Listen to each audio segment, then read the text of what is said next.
This is not an adventure playground. It's actually the office of King, one of the world's largest gaming companies. And we're here to look around.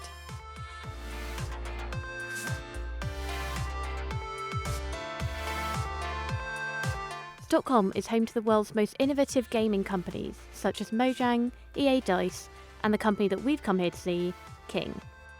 You may not have heard of the company, but you've most certainly heard of its games: Candy Crush, Farm Heroes, Pet Rescue, and over 200 others. And gaming is big business here. It has 262 million monthly users. That's more than Twitter gets. Its games are played in all 7 continents, with over 1.1 trillion game rounds played. King has 2 offices in Stockholm, claiming to be filled with some incredible architecture and design. But is it really that amazing inside? The first, Appelbergs Garden, hosts cavernous indoor forest as a breakout space. This 33,000 square foot room features silhouettes of woodland creatures, hanging basket chairs, and beanbags. There's an interactive floor featuring a stream, which freezes and thaws in a preset seasonal rotation. The second office is across the street at Sveavägen 44. The whole theme here is based on like a Swedish amusement park, something that you would find in like a smaller Swedish city. These tables actually spins around like carousels.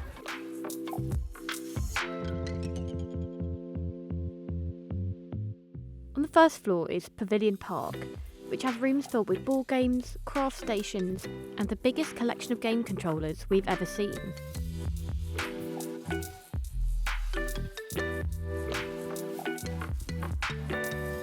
The company's fun and funky decor is down to its Swedish work ethic. It's very important for us to make teams work well together.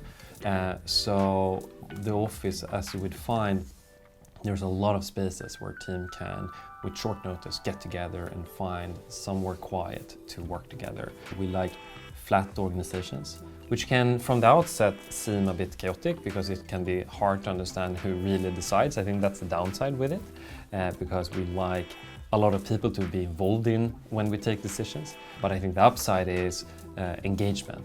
A lot of people feel that they're bought into what we're doing. So how are games actually made here? But what I wanted to show you is how to create a brand new level. What we do here is to hide animals under icing, or ice as we call it. And then we place out the animals like this. What the characters in Friends do is that when you gather their color, you fill up this barometer. And then when I collected 10 red candies, for example, she will get her fish. If you play Candy Crush or other King games, you might not realise that each character voice and music sample is created here in specially designed studios. Click tracker. So we record all of the music for Candy Friends in New York with real live musicians. Once I'm done, I hand it over to an orchestrator who then makes sure that it's actually playable for the musicians. We even had a stab at voicing Mr. Yeti from the Friends saga. Hey there! Oh! Oh! On the upper floors, there's more breakout spaces and rooms dedicated to arcade games. The library has hundreds of books, from cooking to building websites. Really what we need to do is we need to bring people together with a different background and different skill set. Hence, that's why we have a football table with a more diverse cast than what you otherwise would find. So that's it for our tour. Would you want to work in an office like this? Or would it be all a bit too much? Let us know in the comments.